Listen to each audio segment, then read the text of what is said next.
Le 9 octobre 2014, au Casino de Dieppe avaient lieu les premières assises du commerce diepois à l'initiative de la Chambre de commerce et d'industrie de Dieppe, de la ville de Dieppe et de l'association des commerçants Les Vitrines de Dieppe.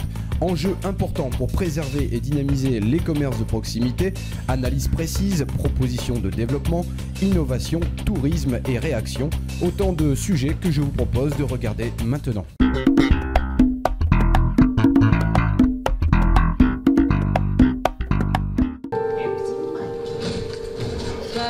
Sympathique, accueillant, il y a beaucoup de petits commerces qui sont ouverts, indépendants. Ils sont aimables. Les commerces sont sympas, les commerçants aussi, mais bon, quand on est ici, c'est surtout pour ça. C'est sympathique. Non, il y a beaucoup de commerces et c'est assez diversifié, donc il y a tout ce qu'il faut. Et il y a du choix chez eux. Je n'ai rien à dire en particulier, ils sont assez sympathiques. Ils sont aimables. Ils sont très sympas. Non, bien. Il y a tout, hein, ici. Là, la rue piétonne, c'est génial, quoi. Enfin, je pense que c'est ça, c'est la rue piétonne, et le choix.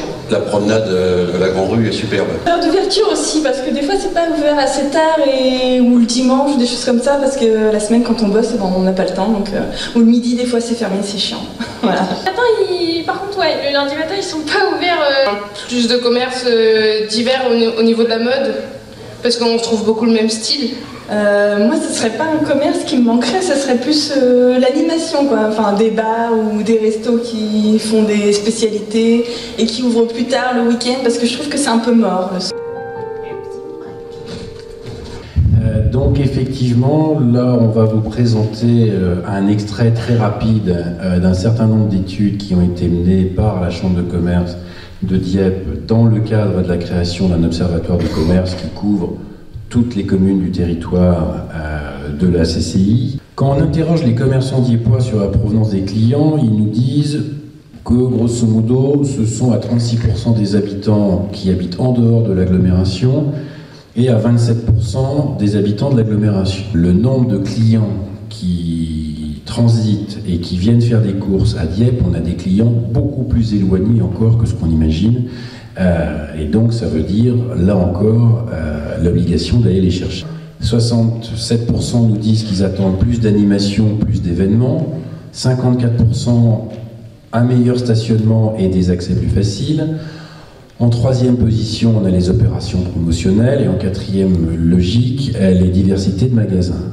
Là, je reconnais que les commerçants diepois ont une parfaite vision des attentes de leurs consommateurs. Les deux points noirs qui apparaissent très clairement, c'est d'un côté la facilité de stationnement et surtout l'absence d'animation et d'ambiance dans le quartier. On a très clairement sur Dieppe un appareil commercial surdimensionné que pour faire vivre ce surplus de mètres carrés, il n'y a qu'une solution, il faut aller chercher les clients plus loin. Et donc il faut attirer plus de clients, que ce soit des clients de la région ou que ce soit bien évidemment les touristes. Que la rue d'Écosse commence à être d'une certaine manière un pôle séparé du système, idem pour la place nationale qui n'est quelque part plus une place commerciale puisque les activités qui y sont ne sont plus du commerce et donc ne jouent pas son rôle d'attractivité en dehors des jours de marché. Donc on a, et on le verra, ça sera ma conclusion, un problème très important de fragmentation de l'appareil commercial. Alors il faut être clair, malheureusement, dans un monde idéal, les meilleurs entraînent ceux qui ont des problèmes et les font monter. Quand on parle de commerce et quand on parle de centre-ville, c'est malheureusement l'inverse qui se passe. C'est-à-dire que ceux qui ont des difficultés ferment, on n'arrive pas forcément, sauf si on a mis les plans d'action efficaces derrière, à remplacer les commerces. Et bien évidemment, un consommateur qui se retrouve avec une rue où il manque 10%, 20%, 30% de commerce, c'est une rue où il ne va plus.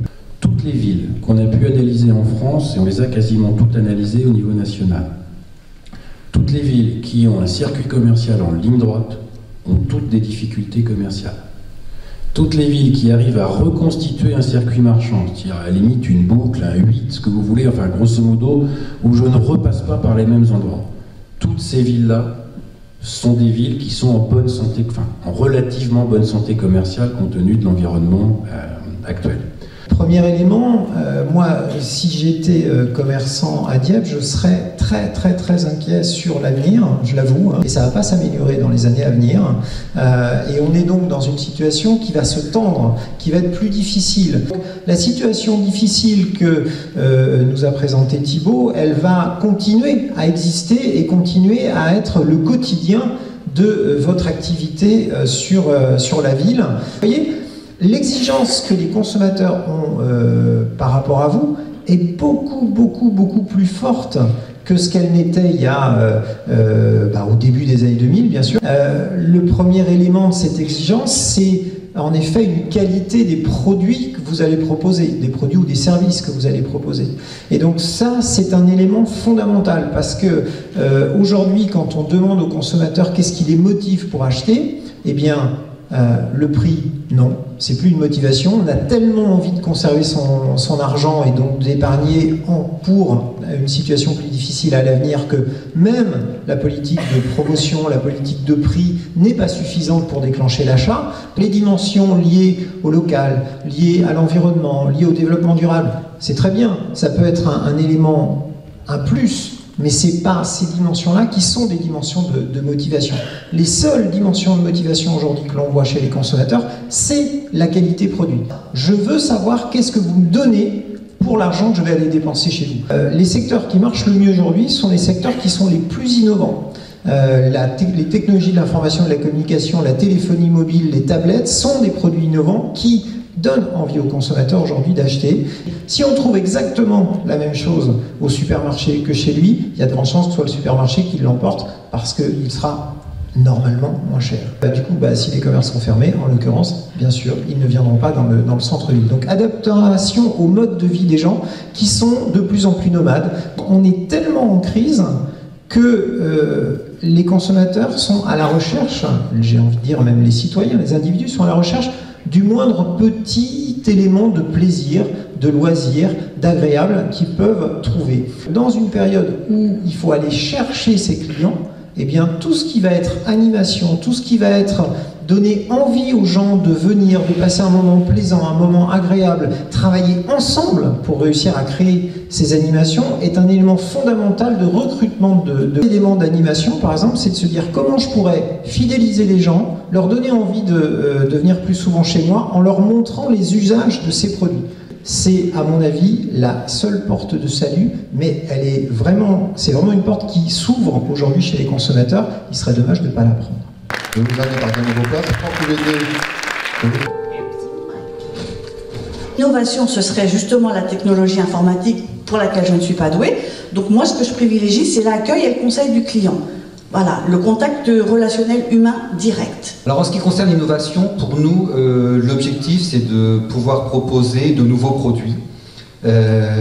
Car même si la conjoncture est difficile, il existe toujours des nouveaux produits, même en papeterie, des innovations au niveau des produits. Donc on essaye d'être réactif, de les proposer dès qu'ils sortent sur le marché. Donc c'est un triple objectif. D'une part, proposer des produits innovants, ensuite répondre à une attente éventuellement du client, être à l'écoute de ses besoins et y répondre le plus favorablement possible. Nouvelle technologie, pas du tout. Je ne suis pas branchée. Là, j'arrive à la fin, donc je lui laisse le travail, tout le travail à faire pour faire son site internet. Moi, non, je suis nulle. Investi dans un site internet et cela m'apporte quelques clients supplémentaires. Aujourd'hui, on ne peut pas imaginer ne pas se poser la question de sa stratégie par rapport à Internet. On peut choisir de ne pas y être, mais il faut y avoir réfléchi et justifier pourquoi on n'y est pas. On ne peut pas aujourd'hui se dire non, c'est pas pour moi, de toute façon je n'y réfléchis même pas. C'est indispensable d'y réfléchir. Il y a des secteurs qui sont plus touchés que d'autres par le e-commerce. Je pense qu'un commerçant qui veut se lancer dans du e-commerce, il peut le faire. Mais les technologies de l'information et de la communication, c'est d'abord une relation commerciale avec son client. C'est un moyen de fidéliser des clients qui viennent déjà dans le magasin, mais qui viendront plus souvent.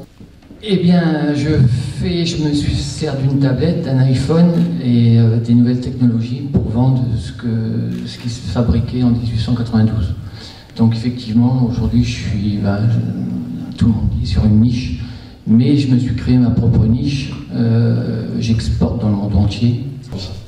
Eh bien moi je fais partie des gens qui croient que les conclusions tirées de chiffres peuvent être démenties parce qu'en face de ces chiffres, il y a des hommes, des convictions, des idées et des produits.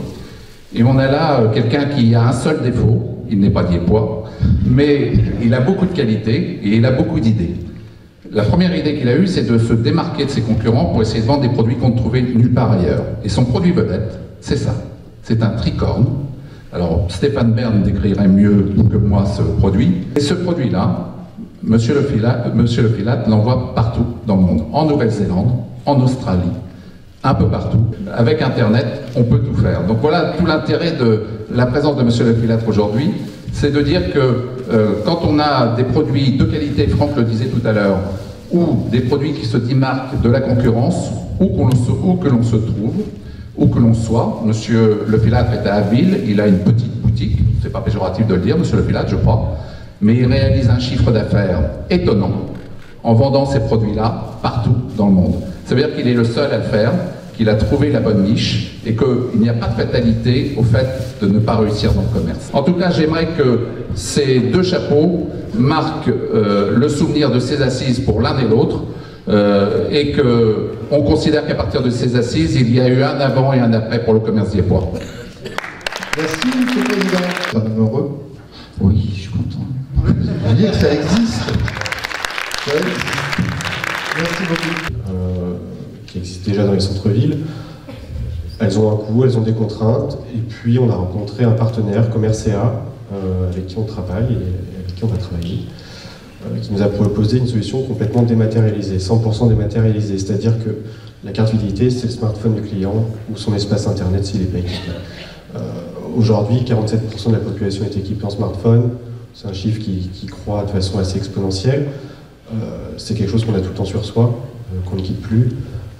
On a vu cette année que le paiement sur mobile se démocratise, ce sera encore plus vrai sur 2015. Les premiers paiements sur contact vont arriver. Et on s'est dit que voilà, plutôt que d'avoir une carte, l'avoir sur le smartphone, le client l'a toujours dans sa poche. Donc ça, c'est la partie fidélité. Et ce qui nous a aussi intéressé sur ce projet, c'était de pouvoir communiquer directement, avoir un programme interactif avec le client, pouvoir proposer directement de façon ciblée des promotions, des remises, des invitations, des ventes privées, tout un tas de choses. L'application permettra aux clients de rechercher par catégorie un type de commerce et de s'y rendre, ils seront guidés directement. Du coup, tout le monde se précipite pour dire qu'on va faire partie de la... Non, c'est pas aussi simple. C'est pas aussi simple. C'est pas aussi simple. Les clients... Je parlais des commerçants. Hein. Les clients sont convaincus, les commerçants, il faut les convaincre. Vendre en ligne, effectivement, mais c'est peut-être pas forcément la première étape. Hein. Eh bien, être visible sur le web, c'est déjà un premier pas. Être visible, ça coûte pas. Si, ça coûte du temps. Mais c'est la première étape, être visible. Les campagnes d'emailing, comme effectivement l'envoi d'SMS. Et après, effectivement, pourquoi pas eh bien, se lancer dans la vente en ligne, mais effectivement, trouver le bon produit ou des produits complémentaires à vos produits. Vous devez avoir une stratégie par rapport aux technologies de l'information et de la communication, mais savoir quelle est cette stratégie en fonction de la cible que vous voulez toucher.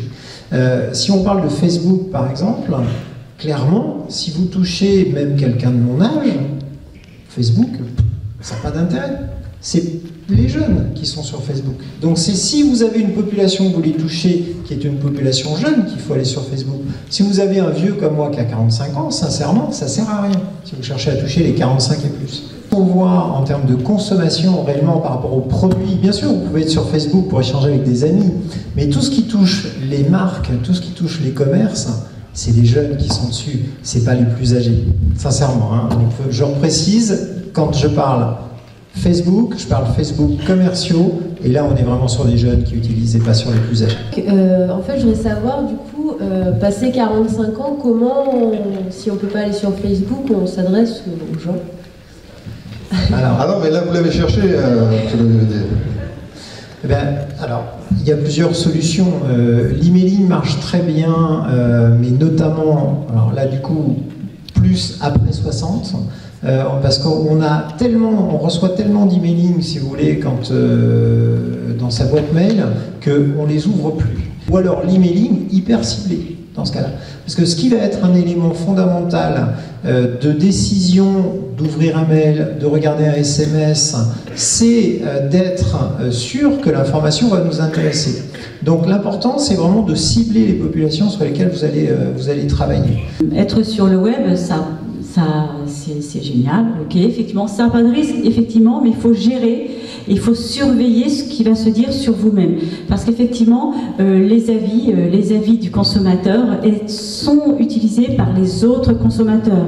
Et il y a une confiance telle sur ces avis que ça incite, ça a un impact sur la décision. Pour les applaudissements spontanés, je vous invite à prendre vos places. Et je vais inviter Christine.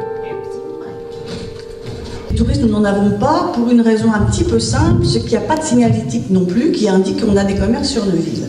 Donc les touristes, si vous voulez, quand ils passent là, c'est qu'ils se sont perdus dans les rues. Voilà. Et ça manque énormément. Donc je crois que la ville nous a dit, enfin m'a dit, qu'il allait y avoir de la signalétique pour indiquer les commerces, et il est grand temps, sachant que ça fait 17 ans que je suis installée, et ça fait 17 ans que j'entends ça. Le tourisme et le commerce, c'est très très lié et on a exactement les mêmes problématiques. Une fois que les attentes premières du client sont satisfaites, il lui faut davantage, il lui faut rêver, il faut lui offrir du rêve. Et ben, moi ma solution, peut-être pas la même pour tout le monde, et ben, je lui parle de Dieppe. Ça coûte quand même cher de faire de la communication, de la vraie communication sur Internet. Pour un hôtel, c'est primordial, parce que nous, on fait, je sais pas, 50-60% de nos ventes en ligne. Les événements à Dieppe sont vraiment primordiaux. Parce que sans ces événements, la ville de Dieppe n'existe pas, et la foire à vent, c'est exceptionnel. C'est en mois de novembre, il fait un temps, le mois de novembre, il fait un temps un peu pourri, enfin, il faut quand même le dire. Et il y a du monde. Là, je vous promets que si demain on fait une campagne dans le métro parisien, on fait un carton la saison prochaine. En Seine-Maritime, le tourisme, c'est environ 400 millions d'euros par an.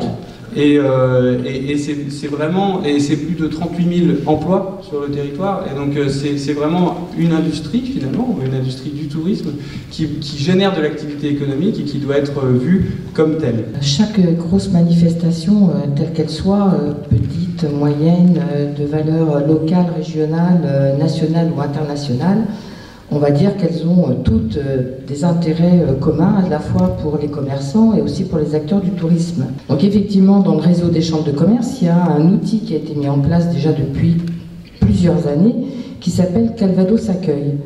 Calvados Accueil, c'est un ensemble d'outils qui a été mis en place pour mobiliser les professionnels, pour être mieux informés de ce qui va se passer sur leur territoire, de pouvoir transmettre cette information aux différents visiteurs, donc d'avoir l'impression de bien accueillir le client, touriste de proximité comme le touriste lointain, pour effectivement lui donner envie de venir et de revenir. Enfin, il y a plein de choses à mon avis à mettre en place. Le tout, c'est de faire prendre conscience aux commerçants et aux activités touristiques qu'ils ont besoin de travailler ensemble et qu'on a besoin l'un de l'autre. Et en fin de compte, l'objectif, ce serait qu'on ait de vrais acteurs, commerçants et touristes, mais qui deviennent des vrais ambassadeurs de leur ville. Vous voulez bien, nous avons déjà. L'attente des commerces aujourd'hui dans la ville de Dieppe, c'est de redynamiser et de rendre l'attractivité du centre-ville. Donc je pense qu'il y a plusieurs moyens à y accéder. C'est vrai qu'il y a beaucoup il y a la ville, il y a la chambre de commerce, il y a les vitrines de Dieppe. Donc je pense que l'outil le plus favorable serait de mettre en synergie toutes les forces existantes pour pouvoir créer vraiment un dynamisme sur la ville de Dieppe. Je pense que Dieppe est une ville qui a énormément de potentialité. C'est une ville qui a des attraits touristiques importants. On a des grosses manifestations qui sont réalisées chaque année. Là, on vient de vivre le cerf-volant au niveau de la ville de Dieppe. Donc, je pense qu'il y a Dieppe est connu. Je pense qu'il faut mettre Dieppe en valeur. Je crois qu'il faut rendre une image positive de la ville de Dieppe que l'on n'a peut-être malheureusement pas toujours. J'ai été aidée pour créer mon entreprise par la chambre de commerce, par un prêt d'honneur, donc ça m'a énormément aidé à démarrer. Au-delà de ça, c'est vrai qu'on pourrait être un petit peu plus épaulé. C'est vrai que c'est compliqué, la conjoncture est de plus en plus difficile. notamment pour tout ce qui est publicité. Nous, en tant que petit artisan, on n'a pas forcément les moyens de faire de la publicité, et ça, on en a besoin. On a des difficultés, pouvoir d'achat, la crise qui n'est pas virtuelle, et elle tape fort en France, et Dieppe n'y échappe pas. Mais au-delà de ces difficultés, nous sommes tous confrontés dans nos responsabilités respectives à devoir y répondre. Comment fait-on pour se mettre tous autour de la table et décréter une sorte de mobilisation générale autour du commerce? C'est ça l'idée des assises. Ce soir, ce n'est pas des conclusions, c'est l'accélération d'une prise de conscience et d'acteurs qui veulent avancer dans le même sens et qui disent, en gros, aux commerçants, sans vous, on n'est rien. Et si vous ne souhaitez pas y arriver avec nous, alors on est certain de ne pas y arriver. Le transmanche, ça a été évoqué à l'instant, est un sujet déterminant pour l'activité économique de notre ville, pour son rayonnement touristique et pour la fréquentation de la ville. La ville, je ne sais pas si tout le monde le sait, mais apporte une contribution de 400 000 € par an pour le transmanche. Le département, dont je suis vice-président, apporte une contribution conséquente, plus de 20 millions d'euros en lien avec la Chambre de commerce. D'abord, on a obtenu que ça ne soit pas lâché. Je ne vous cache pas que si ça avait été décidé simplement par les Rouennais et les Havrais, on aurait depuis longtemps tiré une croix sur le transmanche. D'abord, me dire que le cadre de vie, l'embellissement, le fait d'avoir une ville plus accueillante, c'est déterminant. On a des atouts considérables de ce point de vue-là. On a une belle ville, on a une ville dont tous les touristes disent qu'elle est magnifique, mais on doit pouvoir encore progresser sur la propreté. Chose concrète, on va acheter 2 balayeuses supplémentaires de 150 000 € chacune. Le fleurissement de la ville, son embellissement, on va prendre des dispositions pour que la grande rue soit traitée mieux et pour que d'autres rues n'y échappent pas. Moi, je partage votre avis, il n'y a pas que le centre-ville. Concrète, l'éclairage public. Il y a des rues à Dieppe où cette question-là nécessite plus d'attention.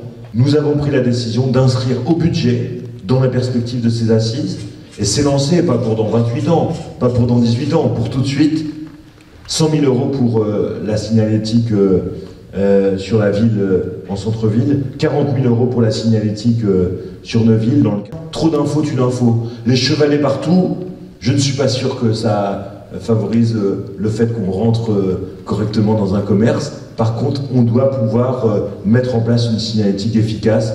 On va créer un parking supplémentaire de 200 places supplémentaires en cœur de ville, dans le parking, sous le parking de l'hôtel de ville. Et des bornes arrêt minute est un élément de réponse à la mobilité du stationnement. La mise en place de zones bleues, une ville plus commerçante, c'est aussi une ville où les questions de livraison sont mieux prises en compte. Et moi, je vous dis que nous souhaitons accompagner, alors évidemment d'une manière pragmatique, en lien avec les commerçants, en lien avec la Chambre de commerce, en lien avec l'association des vitrines. Je le dis entre parenthèses, qu'il faut renforcer. Hein. C'est-à-dire que plus vous serez nombreux à l'association des vitrines, non pas du centre-ville, mais du commerce dans l'ensemble de la ville, plus vous serez fort pour revendiquer auprès de la Chambre, auprès de nous et auprès de l'ensemble des décideurs. Le projet de Bruno Béliard sur une plateforme de livraison moderne, propre et fonctionnelle, emporte notre adhésion et nous souhaitons y travailler concrètement. Quand on construit 250 logements supplémentaires au Val d'Arquet et qu'on s'apprête à en construire 600 au bout du compte, et qu'on met en place de renouvellement urbain autour de la place du Nant, bah c'est bon pour le commerce. C'est des habitants nouveaux, c'est des clients nouveaux, et c'est le pari que nous faisons au Val d'Arquet comme au Val de Ruelle, comme sur Dieppe Sud. Une autre action concrète, innovante, il y en a eu plusieurs d'évoquer ce soir, mais moi j'aimerais bien qu'on teste l'idée des boutiques à l'essai. Un concept qui a pour but de permettre aux personnes qui souhaitent ouvrir un commerce de le tester.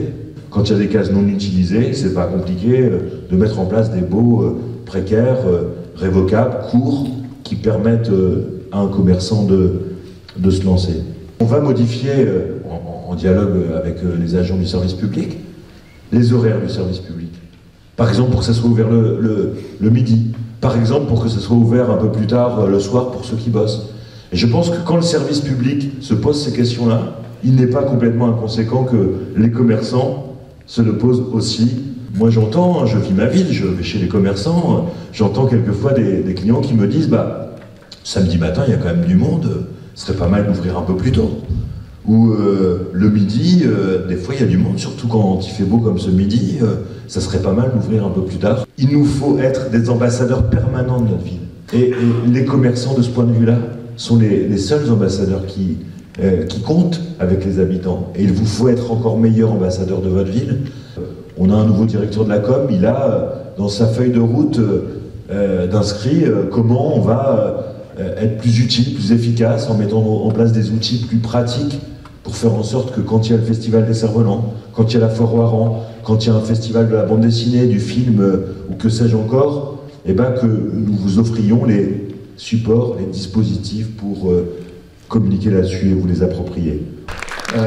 Que seraient des assises de ce type sans décision ou sans piste de réflexion? Pas grand-chose, parce qu'on peut se faire plaisir, on peut parler longtemps, mais si tout ça n'est pas suivi au moins de réflexion, ça ne sert pas à grand-chose.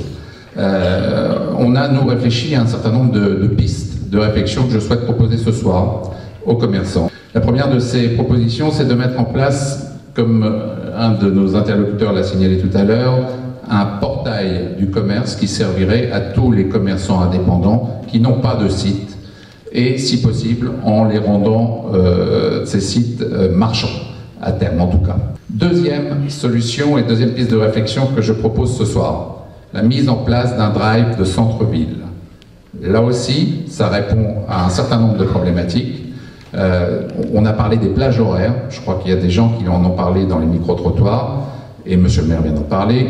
Il y a beaucoup de gens qui travaillent dans des entreprises industrielles, Patrick Coffey en parlait tout à l'heure, et ces gens-là, ils n'ont pas le temps de faire les courses dans la journée, ils n'ont qu'un moment pour le faire, ou 2 moments dans la journée, c'est le midi, pendant l'heure du déjeuner, ou le soir, après 19h.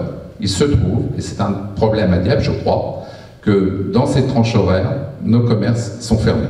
Idéalement, à mon sens, pour être placés du côté de la place nationale, ce qui redonnerait vie à cette place dont on parlait tout à l'heure, avec peut-être une petite case qui serait dédiée pour entreposer les marchandises. Je pense que ça pourrait être un moyen de combler ces plages horaires pour ceux qui ne veulent pas ouvrir ni le midi ni le soir. Et ça permettrait de toucher encore une clientèle plus large. Troisième piste, mais peut-être que là je déflore un peu le sujet d'Étienne. Il serait bon, je crois, et il conviendrait de mettre en place un manager de centre-ville, comme ça existe maintenant dans beaucoup de villes. Pourquoi ? Parce que les vitrines de Dieppe, c'est composé essentiellement de bénévoles, des gens qui ont une affaire à côté de leur activité dans l'union commerciale et qui n'ont pas forcément le temps de tout faire. Ce manager de centre-ville pourrait animer le portail du commerce dont on vient de parler et pourquoi pas mettre en place une équipe pour faire marcher le drive de centre-ville. La quatrième piste de réflexion que je propose, et là je vais interpeller solennellement et officiellement monsieur le maire de Dieppe pour lui demander d'envisager, avec ses services, le classement de Dieppe en zone touristique. Parce que le fait d'être classé zone touristique nous permettrait d'avoir toute la latitude pour les commerces hors alimentaires d'ouvrir le dimanche pour ceux qui le souhaitent. Alors, une fois qu'on propose tout ça, il faut quand même que les commerçants suivent le mouvement. Parce qu'on ne peut pas toujours reporter les raisons de ces difficultés sur les autres. Il y a un moment où on est aussi un petit peu responsable de sa situation. Donc si on ne veut pas ouvrir le dimanche, moi je respecte tout à fait ce choix-là. On a le droit de ne pas travailler le dimanche. On a le droit de ne pas travailler le midi. On a le droit de ne pas travailler après 19h. Mais après, il ne faut pas non plus trop s'interroger sur le fait que ça ne marche pas bien. On peut rendre des conditions favorables au développement du commerce, mais encore faut-il que les commerçants aient envie aussi d'adhérer à ces projets et à ces idées. Merci, Monsieur le Président. Tout à fait, il faut avancer tous les trois et je suis quand même ravi d'avoir autant de commerçants ce soir parce que des fois aux vitrines de Dieppe j'ai l'impression, pas d'avancer tout seul mais vraiment très peu, j'ai l'impression que les commerçants ils ont plus confiance aux vitrines de Dieppe et tout. Il faut qu'on essaye de les rassurer, de dévoiler un peu tous les projets qui vont être faits et tout. Moi, je maintiens à conserver ma place de président de l'Union commerciale, encore normalement jusqu'au mois de mars.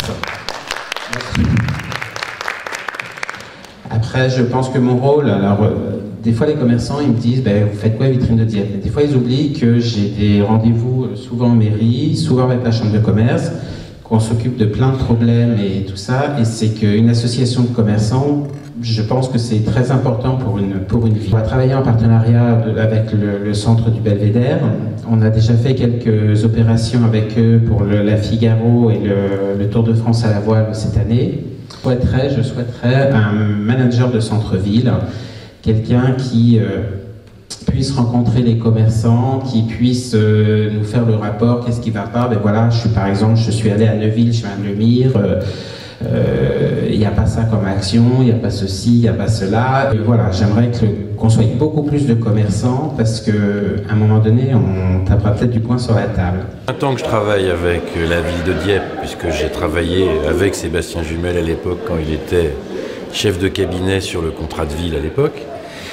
Depuis quelques années, on travaille avec la Chambre de commerce d'abord sur le montage de leur observatoire et sur l'accompagnement des unions commerciales du territoire pour les aider à développer les actions, ce qu'on fait aujourd'hui, nous, en tant que cabinet, sur plus de 90 villes en France aujourd'hui. Je dirais que d'une certaine manière, la balle est dans leur camp. Je veux dire, il y a une chose importante et qui est primordiale, c'est qu'il faut que tous les commerçants comprennent qu'il faut qu'ils travaillent ensemble. C'est une phrase typique qui est de dire aujourd'hui tous les commerçants sont indépendants mais dans l'interdépendance. Il faut qu'ils travaillent ensemble. Aucun n'arrivera aujourd'hui tout seul à faire venir ses clients. C'est tous ensemble qu'ils vont être capables de faire venir des clients. Donc il faut effectivement que l'union commerciale, il y ait plus de monde dedans. Il faut qu'il y ait plus d'action, il faut qu'il y ait plus d'engagement. Et effectivement, on voit bien que les vitrines ont essayé de mettre en place un certain nombre d'opérations et que plein de fois, on souffre d'un manque d'engagement des commerçants.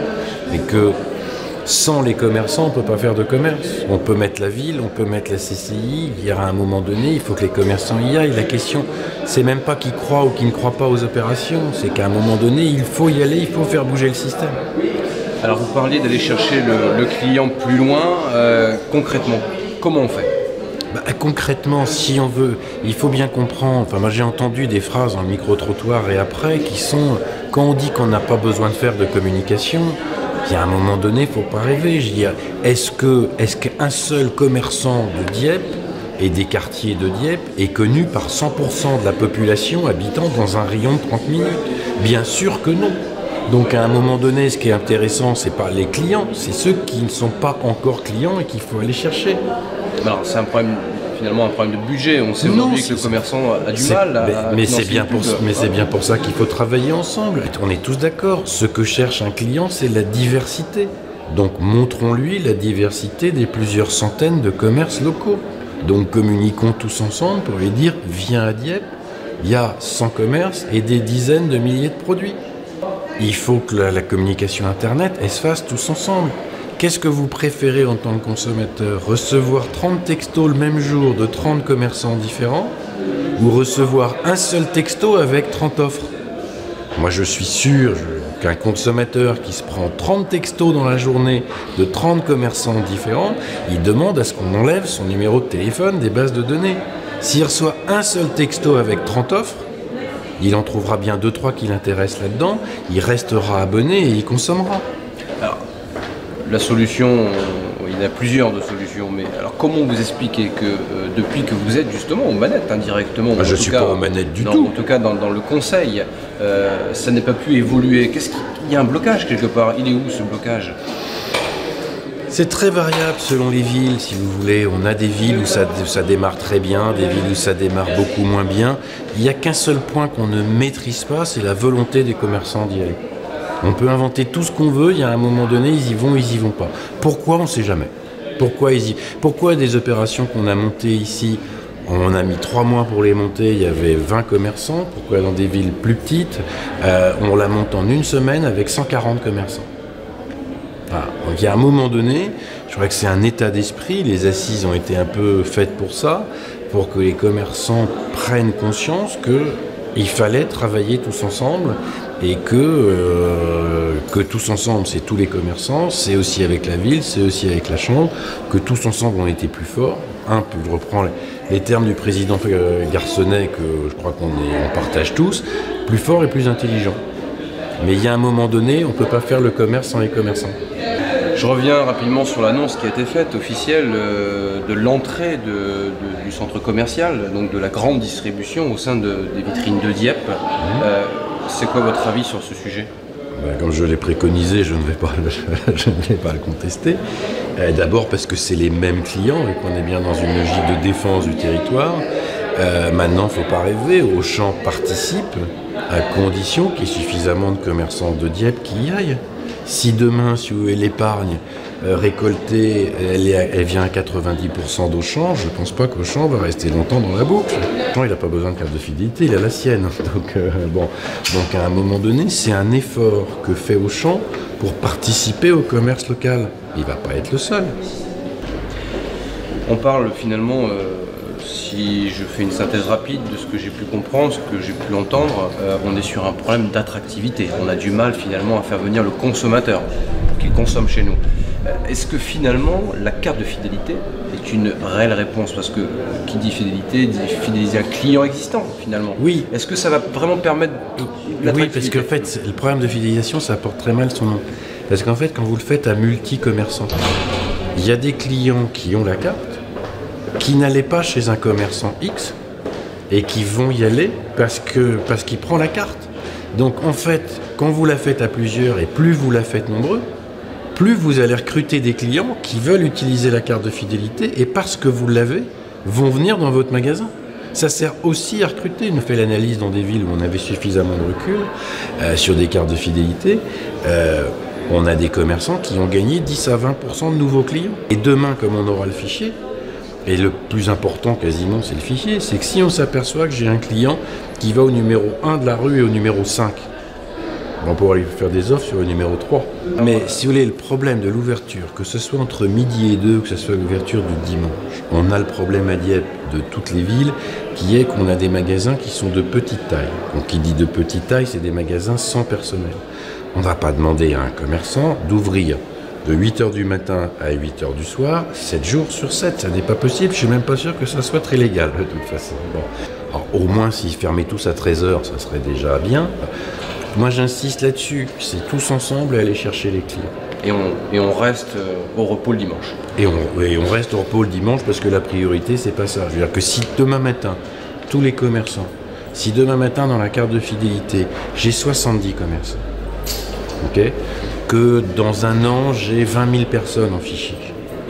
Je vous garantis que le chiffre d'affaires de tout le monde va se porter beaucoup mieux. Avec l'ouverture du dimanche, on s'en fout. 54% des commerçants se plaignent du stationnement et de l'accès à la ville. Qu'en pensez-vous et quelles solutions pourriez-vous adopter? On a une difficulté objective, c'est le fait que Dieppe soit entouré par l'eau. Alors c'est un atout, le transmanche qu'il nous faut préserver. L'attrait touristique du front de mer et de sa station balnéaire, mais ça a aussi des contraintes. On est fermé à 180 degrés.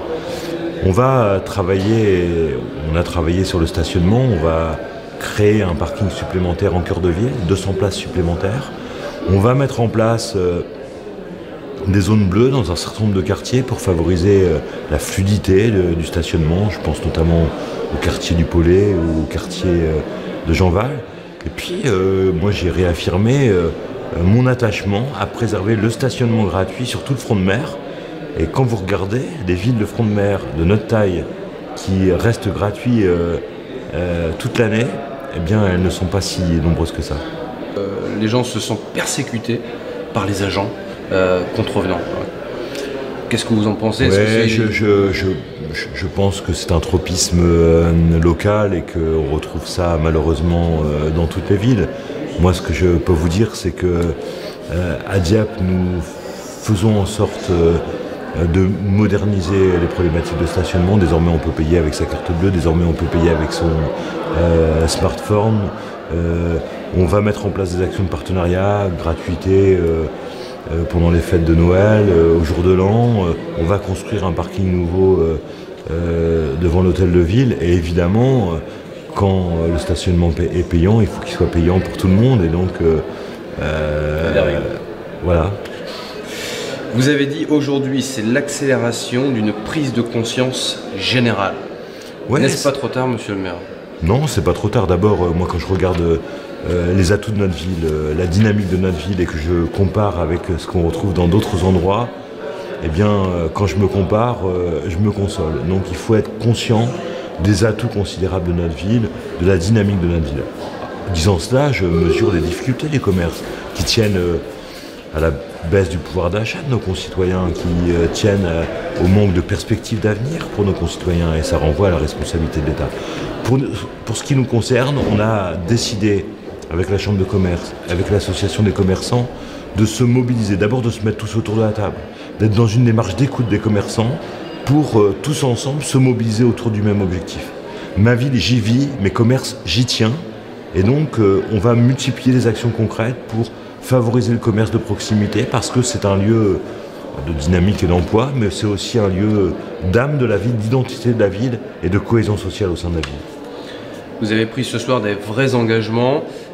Ils sont à court terme, moyen terme ou à super long terme. Est-ce que vous pourriez rassurer les commerçants sur les engagements justement que vous avez pris, qui sont plutôt, je vous l'accorde, très concrets? Oui, très concrets, et court et moyen terme, et très court terme pour certains d'entre eux.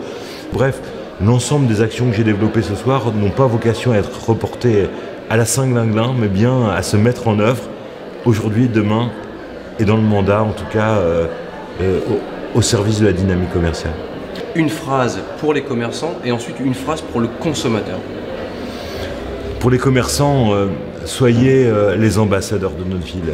Nous avons une belle ville qui a une âme, qui a une identité, qui a des atouts considérables. Et lorsque les touristes y viennent, ils tombent sous le charme de notre ville. Soyez sévères entre vous avec votre ville, mais soyez les ambassadeurs permanents de votre ville. Pour les clients, ayez conscience qu'il y a à Dieppe de l'économie réelle dans les commerces, des gens qui aiment leur travail et qui le font bien avec des produits de qualité.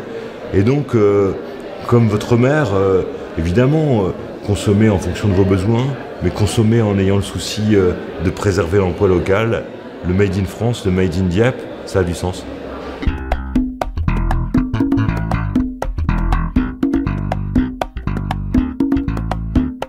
Vous avez des projets travaux?